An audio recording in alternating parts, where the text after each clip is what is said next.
Yo, what's going on, my dudes? Welcome to another RuneScape news coverage video. For this video, we're going to be talking about incense burners and the fire spirits improvements coming next month. So without any further ado, let's jump right into it. Let's go. Cats is the illest. What you talking about, Willis?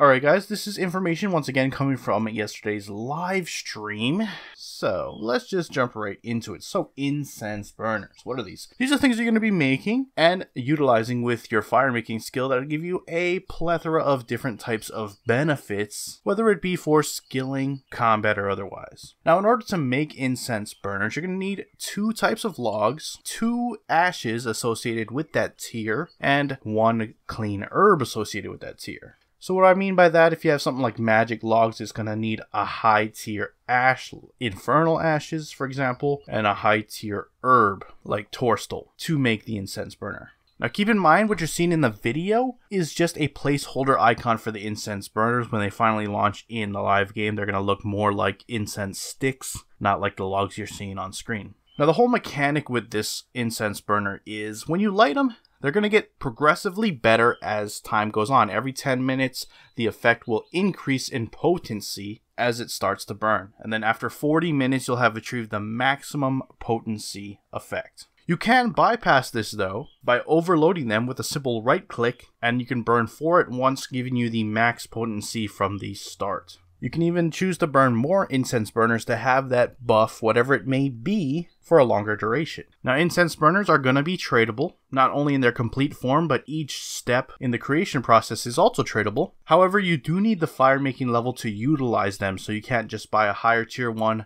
greater than your level to burn those incense. You will need to have the level to actually benefit from it. The fire making level needed is the same as the herb lore level required to clean that herb. So for example, dwarf weeds require 70 herb lore, so you'll need 70 fire making to use dwarf weed incense burners. They plan to allow you to use multiple incense burners at the same time, but they haven't decided any cap yet on the different types. But it seems likely that they're going to do it based on your fire making level. So for example, at 99, you could probably have 3 different types active at once, maybe 2 at the mid tier, and then 1 at the beginning fire making levels. Keep in mind the effects have not been fully balanced, but some of them are things like the Irrit incense burner, which can grant you 100% poison damage immunity at max potency. Or you have something like the Wurgully incense burner, which gives a chance to automatically string your bows or attach feathers to your arrow shafts when you're fletching. Perhaps you want a combat one like the Quorm incense burner, where it gives a 2.5% weapon poison damage bonus per potency, capping out at 10% at max. Keep in mind that doesn't work with Cinderbane, only for the potions. Or if you're looking to do any type of skilling, the Torstal incense burner gives you an increased amount of XP earned. The higher the potency, the more XP, and it will be a flat XP increase. That's just an example of the different types of incense burners, but there are many different ones that do many different things, all associated with the main line of herbs. They were originally going to include the herbs from Herblore Habitat, but they opted to not, so it's just the main base herbs for this update. So that's the gist of the incense burners update. We're going to move over to the changes for the fire spirits when you're just making fires on a bonfire and what they've done with that. So first off, they've simply added a timer above the fire spirits so you can see when it'll despawn, so you can react in time and collect your rewards. Just a nice little quality of life fix for that.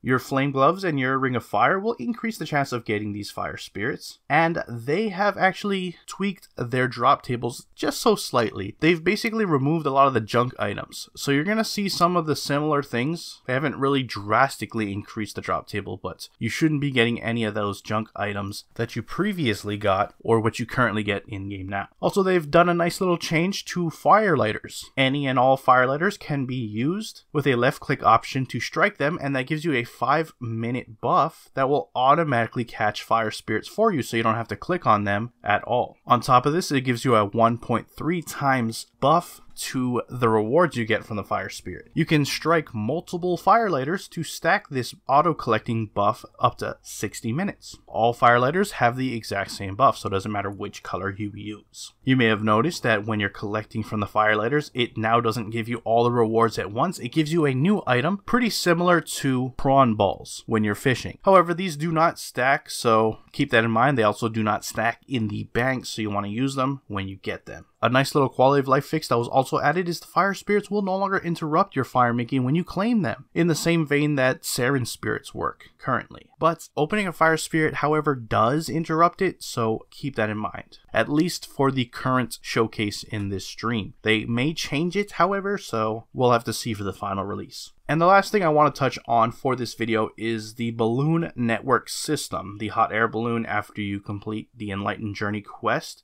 A couple of changes are being made to this, so you'll be able to stack travels charges by giving the NPC a stack of logs. You can use noted logs as well, so you don't have to worry about that. Just bring a stack and deposit it at the NPC and you have X amount of travels. Different log types will give a certain amount of fuel, and fuel will be used between travel to any routes. Meaning it doesn't matter which type of log you actually give to the NPC, you don't need a specific one for a specific balloon location. And they've also removed the weight limit, so you can have any amount of items with you when you use the balloon system, and you'll be just fine. And that is it for the changes to Firemaking coming in March, shown off in the stream yesterday. So without any further ado, I'm going to wrap up the video. If you enjoyed it, hit that like button. If you're not subscribed and you want to stay up to date on all things RuneScape related, then hit that subscribe button. I appreciate you watching. I am out. Peace.